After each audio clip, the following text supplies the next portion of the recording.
Pode ser para a igreja? Queridos, por gentileza, assente-se. Muito bem. O pastor Ricardo, na quarta-feira, ele me avisou para mim.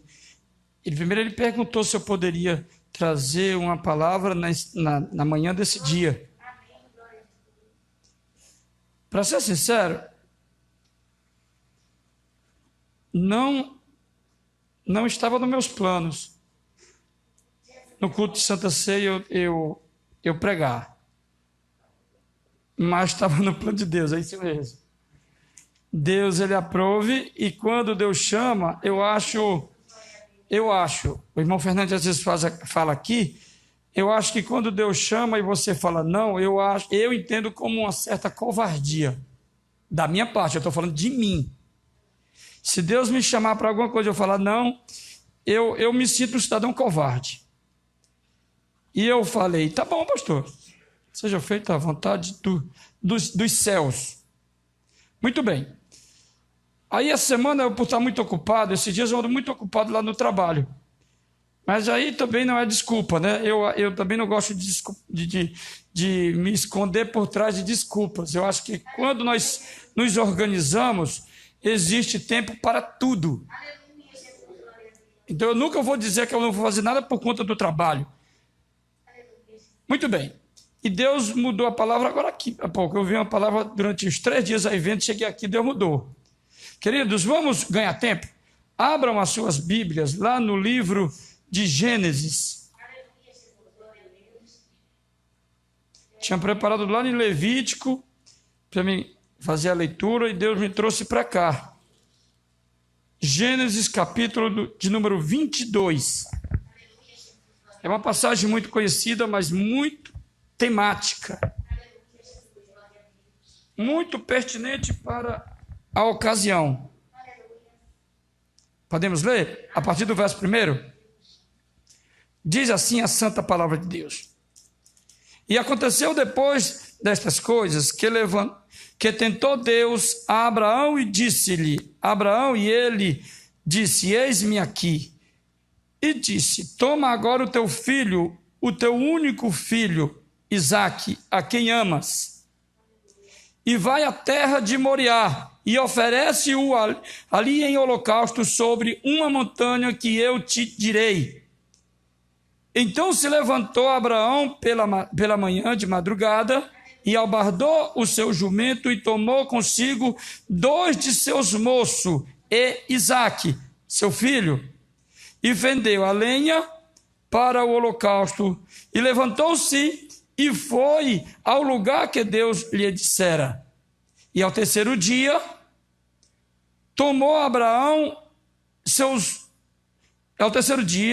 levantou Abraão os seus olhos e viu o lugar de longe. E disse a Abraão a seus moços, ficai-vos aqui com o jumento, e eu e o moço iremos até ali. E havendo adorado, tornaremos a vós. E tomou Abraão a lenha do holocausto e pô-la sobre Isaque, seu filho. E ele tomou o fogo e o cutelo na sua mão, e foram ambos juntos. Então falou Isaque a Abraão, seu pai, e disse, meu pai. E ele disse, eis-me aqui, meu filho. E ele disse, eis aqui o fogo e a lenha, mas onde está o cordeiro para o holocausto? E disse Abraão, Deus proverá para si o cordeiro para o holocausto, meu filho. E assim caminharam ambos juntos, e vieram ao lugar que Deus lhe dissera. E edificou Abraão ali um altar, e pôs em ordem a lenha, e amarrou a Isaque, seu filho, e deitou-o sobre o altar, em cima da lenha. Versículo de número 10. Aleluia. E estendeu Abraão a sua mão, e tomou o cutelo para imolar imolar o seu filho. Versículo número 11. Mas o anjo do Senhor lhe bradou desde o céu e disse: Abraão, Abraão. E ele disse: Eis-me aqui. Então disse: Não estenda a tua mão sobre o moço e não lhe faças nada, porquanto agora sei que temes a Deus e não me negaste o teu filho, o único filho. Versículo 13 para encerrar. Então levantou Abraão os seus olhos e o olhou, e eis um cordeiro detrás dele, travado pelas suas pontas no mato.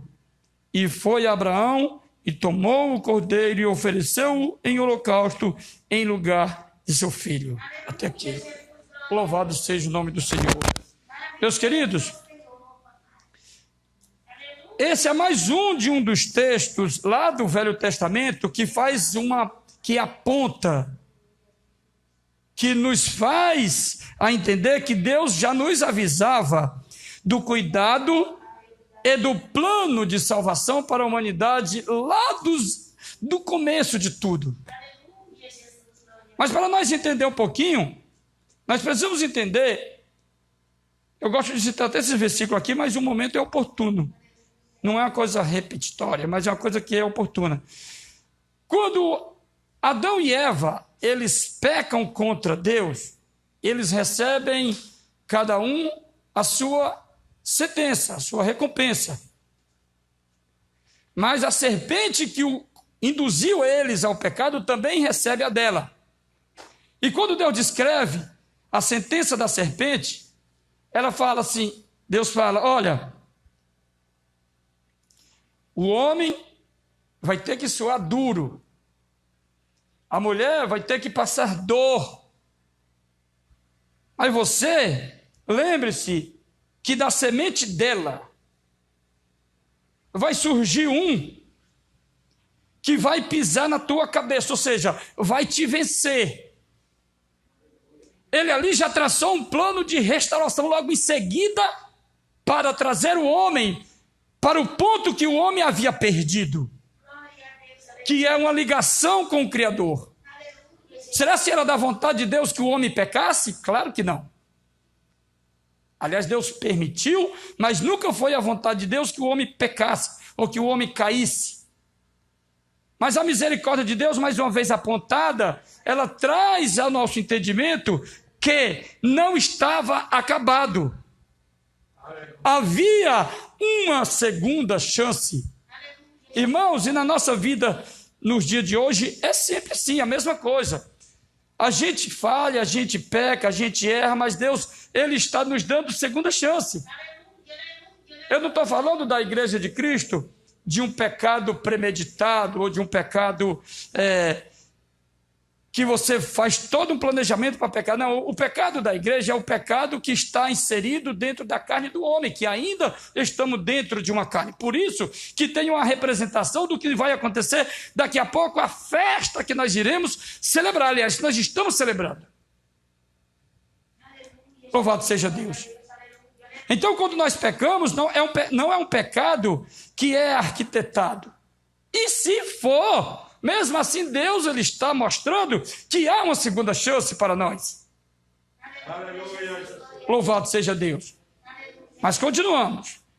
Quando nós lemos aqui nesse texto todo, que é relativamente grande, nós observamos que quando Deus chamou Abraão, o que nós podemos aprender nesse texto? Quando Deus chamou Abraão, nós podemos aprender aqui várias lições, mas eu vou tirar vou separar duas. Nós observamos que quando Deus chamou Abraão, Abraão não hesitou, Abraão não questionou. Abraão, sabe o que ele fez? Ele simplesmente diz, como a própria Bíblia nos relatou agora há pouco, que ele simplesmente falou, Senhor, eis-me aqui. Ou seja, eu estou à sua disposição. Irmão, e por falar em obediência, não tem como deixar de mencionar um texto desse. Irmão, ele entregou, a Bíblia deixa claro, ele só não matou o filho dele porque Deus interviu. Mas deixa muito claro que ele ia fazer. Ele ia fazer por quê? Por obediência. Ele ia fazer, irmãos, eu sou pai, a maioria dos irmãos que aqui estão, pai e mãe, vocês são pais.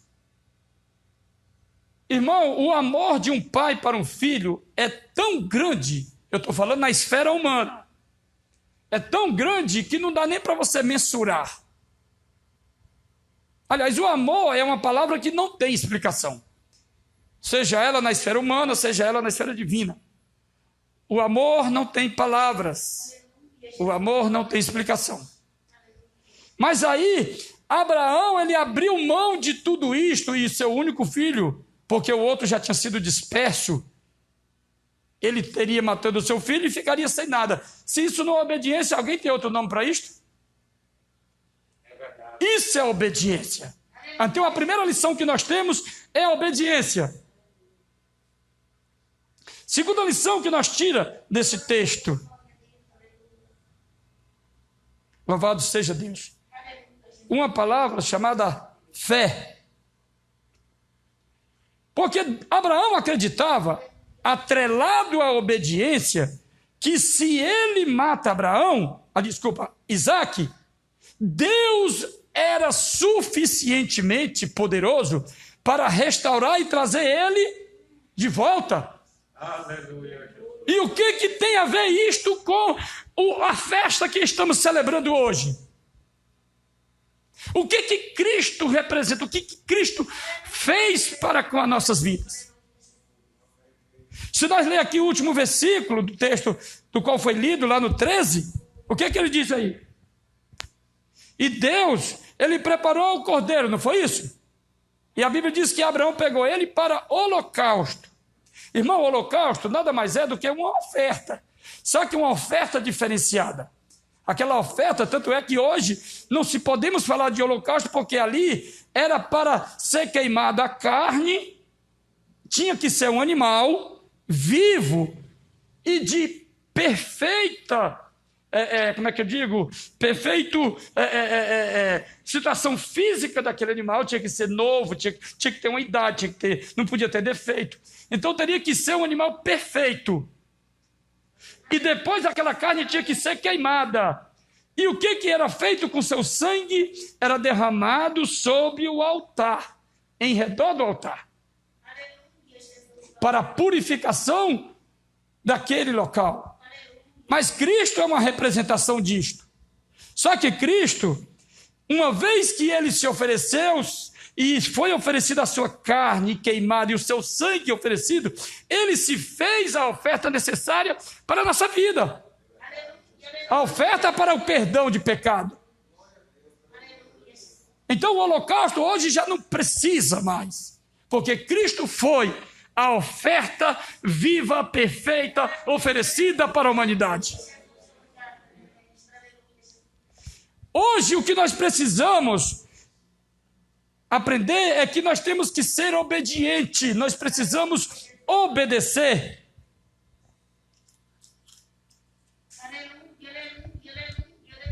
Irmãos, podemos ler aí um versículo para a gente tentar entender um pouco melhor? Então, quando eu falei que foi preciso citar aquele exemplo para nós entender o que é isto, era importante entender o início de todas as coisas. Porque Deus criou o homem para um propósito. O homem deu de graça, entregou o que ele tinha recebido. E Deus desistiu do homem? Nunca. Deus nem desistiu da descendência de Adão e nem desistirá de nós. Quando eu falo da descendência de Adão, porque no sentido da carne nós somos descendentes de Adão. No sentido de vida, ou no sentido de uma vida espiritual, nós não temos descendência de Abraão, mas nós vimos da descendência de Cristo. Esses dias eu estava conversando com o proprietário de um imóvel lá do restaurante que eu abri lá de Moema, e ele é judeu. Eu acho que eu já tinha tido a oportunidade de conversar com um judeu, mas ali eu fui pregar. Falei para ele que eu admirava o povo judeu, mas eu amava o Deus do judeu. que eu tinha uma vida que era pautada no Deus dele, abrindo uma brecha para me chegar a Cristo. E ele, parabéns. Aí começamos a entrar no assunto, resumindo, eu cheguei para ele e falei assim, mas acho que lhe falta alguma coisa. Porque você acredita no Deus Pai, você deve acreditar no Espírito de Deus, mas talvez você não acredita naquele que deu a vida por você. Eu achei que ele fosse receber mas não, ele foi bem educado. Mas eu tive a oportunidade de falar. Porque o que nós vamos celebrar aqui é exatamente isto. É a oferta viva que Deus deu de bom grado, por misericórdia, para nos restaurar a Ele. Do que seria, queridos irmãos, se Cristo não tivesse morrido, como seria uma reunião como essa? Já pensaram?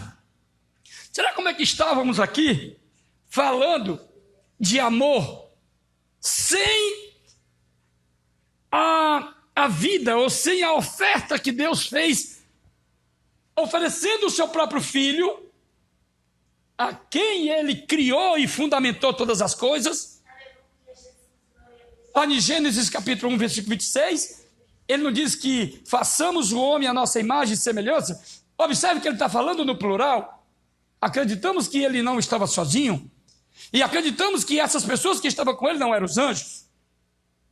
Essas pessoas que estavam com ele, acreditamos piamente que era Deus Pai, Deus Filho e Deus Espírito. A Bíblia não deixa, em momento algum, dá a entender que Deus, ele pedia, que Deus teria que dar satisfação aos anjos. Não.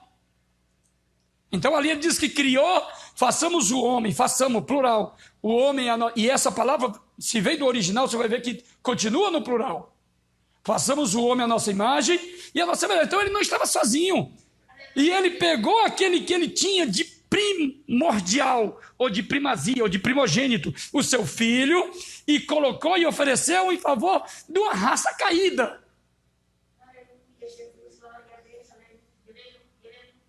Louvado seja o nome do Senhor. Então vamos lá para o versículo, irmão. Oséias, capítulo 6, versículo 6. Louvado seja Deus. Ajude aí, irmão. O que diz aí? Porque eu quero misericórdia e não sacrifício, e o conhecimento de Deus mais do que, o quê? Mais do que holocausto. Eu não estou pegando o texto do Novo Testamento. Eu estou pegando o lado velho. E lá Deus já apontava que a misericórdia, Ele quer da humanidade. Irmãos, muito bem, esses dias eu tive uma meia discussão lá no trabalho, porque tem pessoas que não pensam igual a gente. Não pensa. E eu tenho uma coisa que eu defendo, é pegar até com base nos princípios cristãos em quem eu acredito. Eu acredito muito no ser humano, na mudança do ser humano. Eu acredito muito em dar chance para o ser humano. Por quê, irmão? Porque se eu não acredito nisto, eu não estou me contradizendo naquilo que eu defendo. Eu não estou dizendo que você tem que ser um bobo. Eu não estou dizendo que você tem que ser uma pessoa desequilibrada. Não. Mas existem situações, o irmão Fernandes trabalha com gente, que dá para ser contornado e restaurado. Não dá? Tem casos que não. Mas nós somos um ser inteligente. Irmão, mas como é que eu vou acreditar num Deus que pegou o seu filho, deu o que tinha de melhor para restaurar um ser humano, sendo que eu não acredito na mudança de um ser humano? Irmãos, todo o mal que existe na vida da humanidade, ele tem como pano de fundo o inimigo. Todo o mal, seja ele pequeno, seja ele grande, tem como pano de fundo o pecado. Tem como pano de fundo Satanás, o inimigo de nossas almas. O ser humano, ele tem um lado bom, o ser humano, ele tem um lado ruim, por conta dessas duas naturezas. O ser humano, ele foi projetado para viver eternamente. O ser humano não foi projetado para morrer. O ser humano, ele é diferente. O ser humano é a coroa da criação. O ser humano tem valor. E Deus vê com esse olhar. E o que nós podemos aprender com isto? É que Deus, ele não desiste. A visão de Deus é uma visão divina. O máximo que nós podemos chegar é ter uma visão humana. Mas ali no texto lido diz que nós temos que acreditar na misericórdia. Misericórdia, nós entendemos que se fosse simplificar essa palavra, é procurar fazer o bem quando recebemos o mal. Podemos entender assim? Fazer o bem quando recebemos o mal. É o que eu simplificaria como misericórdia. Fazer o bem quando recebemos o mal. E diz que isso tem mais valor do que oferta. Lembra que eu falei do holocausto? O texto fala de holocausto, porque lá ainda era holocausto. Tem mais valor do que holocausto. Holocausto, o que é? Oferta. Só que é oferta de uma pessoa, de um ser vivo, para ser aproveitado o seu sangue. Então, queridos, o que nós podemos aprender? Temos mais alguma coisa. E vou já encerrar, porque hoje o culto é diferente, o culto de Santa Ceia. Êxodo capítulo 29. Nós vamos entender o que esse texto fala a respeito. 16, irmã. Êxodo 29, 16. O que esse texto fala quando ele compara o cordeiro com Jesus? Vamos entender um pouco disso. Diz assim: e degolarás o cordeiro, e tomarás o seu sangue, e aspergirás sobre o altar ao redor. Continua, irmão. 17. E partirás o cordeiro em suas partes, e levarás as suas entranhas e as suas pernas. Continue. E as porás sobre as suas partes e sobre a sua cabeça. 18. Assim queimarás todo o cordeiro sobre o altar e um holocausto para o Senhor. Aí como é que chega lá para ele? Cheiro suave, uma oferta queimada ao Senhor. Irmão, o que Deus fez? Pegou Cristo, preparou Cristo, ofereceu para mim, ofereceu para você, e essa ação era tão boa, podemos entender assim, porque quando o sumo sacerdote fazia, que era só ele que poderia fazer isto, segundo essa sequência de como ele deveria fazer, quando ele queimava, derramava, como chegava o cheiro da carne, aquela fumaça, como chegaria lá, como Deus recepcionava esse cheiro. Aparecia, a Bíblia diz que era suave.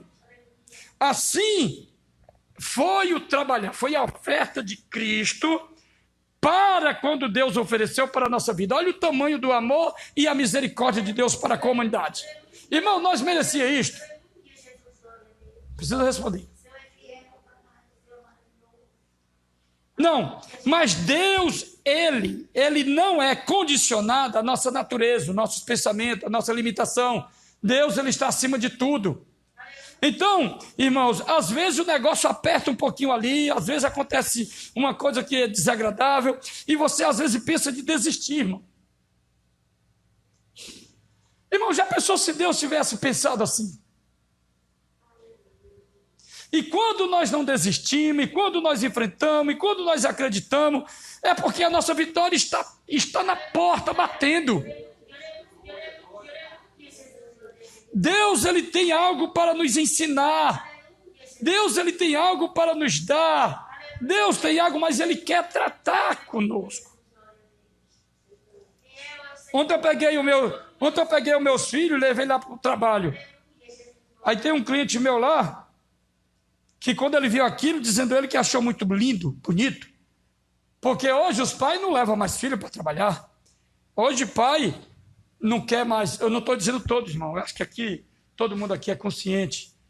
Mas tem muita gente por aí que é protetor. Mal sabe ele que ele está acabando com seu filho. Mas esses exemplos nós entendemos para quê? Porque também é algo que Deus ele nos dá um sentimento de inteligência para que nós possamos aplicar e sermos vitoriosos.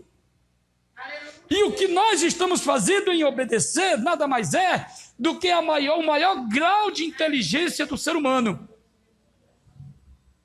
E se Abraão tivesse recusado, Abraão, o nome de Abraão ecoa até hoje.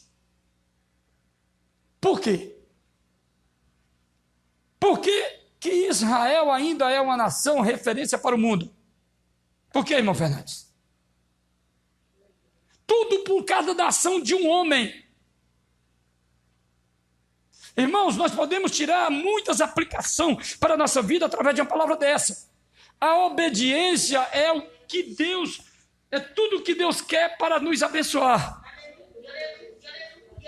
Atrelada ao exemplo de Abraão, a obediência juntamente com a fé. Quer dizer, eu obedeço e acredito que Deus está no controle. Que Deus tem algo grande para nossas vidas. E que nada dos nossos esforços serão em vão. Principalmente nas nossas vidas espirituais. Ou na nossa carreira espiritual. Nada disso será em vão. Nada disso será em vão. Irmãos, vamos encerrar apenas com um versículo, porque nós vamos já entrar na nossa festa propriamente dita, que é a ceia do Senhor. Louvado seja o nome do Senhor. Eu quero encerrar com o mais nível de humildade de um Deus. Lembre-se. Aí vamos encerrar nossa leitura com o que eu entendo que é o maior grau de humildade de um Deus que criou todas as coisas. Mas Renato, abra aí Filipenses. Louvado seja o nome do Senhor. E é esse Deus que nós vamos daqui a pouco celebrar a sua morte. Irmãos, a cultura japonesa, quando morre-se um ser humano, eles fazem festa. Mas não vamos comparar, são totalmente diferentes. Quando nasce uma pessoa, eles choram. Quando morre, eles se alegram. Na nossa vida, você sabe o que é um pouco contraditório? É muito natural que se morrer alguém da minha família, isso vai me tocar. Irmãos, mas você sabia que quando morre alguém da minha família que está salvo em Cristo, nós deveríamos nos alegrar? Vocês sabiam que até isso eles podem nos ensinar alguma coisa? Se morrer um parente meu sem estar em Cristo, eu tenho motivo de entrar em desespero. Mas se morrer um parente meu em Cristo, eu devo me alegrar. Mas eu devo me alegrar também quando nasce. Eu não devo ficar triste quando nasce. Louvado seja o nome do Senhor. Até porque sempre a natalidade ou a fertilidade, o crescimento é uma ordem divina. Então, quando se nasce alguém, precisamos nos alegrar. Mas também nós devemos nos alegrar, porque o que nós vamos fazer aqui nada mais é do que se alegrar com a morte de alguém. Isso não seria contraditório por aquilo que nós acreditamos? Mas por que nós se alegramos? Porque ao mesmo tempo que ele morreu, ele reviveu. E é exatamente o que vai acontecer com o crente salvo. Por isso que nós temos que nos alegrar. Irmão, porque quando nós morremos em Cristo, A carne já era, mas a nossa vida ressurge, nasce. Assim foi o exemplo de Cristo. Por isso que nós estamos festejando e nos alegrando na simbologia da morte e da ressurreição de Cristo. O que é isso? Resumindo, nada mais é do que Deus oferecer para o homem e dizer que ele venceu a própria morte ao ressuscitar. Ele está dizendo para nós, olha, eu vou morrer por causa da desobediência de vocês. Porque não era necessário eu morrer se o homem não peca. Mas como pecou, eu vou mostrar para você o que é misericórdia. Como vocês pecaram, eu vou mostrar para você o que é misericórdia e vou triunfar sobre a morte e reviver e nunca mais haverá morte. Nunca mais a morte vai triunfar sobre a igreja de Cristo. Por isso que devemos nos alegrar quando, irmãos, quando um crente morre em Cristo. Porque ele não está morrendo, ele está morrendo e servindo o exemplo de Cristo, ele está morrendo e daqui a pouco ele ressurge. Aí sim, eu duvido se a morte ainda tem poder sobre ele. Louvado seja Deus. Filipenses, vamos encerrar com a nossa leitura. Maior grau de humildade de um Deus. Filipenses capítulo 2. Louvado seja Deus, o nome do Senhor.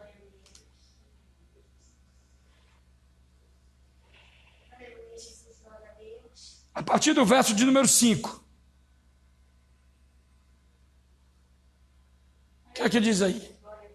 De sorte que haja entre vós o mesmo sentimento que houve também em Cristo, que sendo em forma de Deus, quer dizer, sendo o próprio Deus, não teve por usurpação ser igual a Deus, mas aniquilou-se a si mesmo, tomando forma de servo, sendo Deus, fazendo-se humilde, fazendo semelhante aos homens.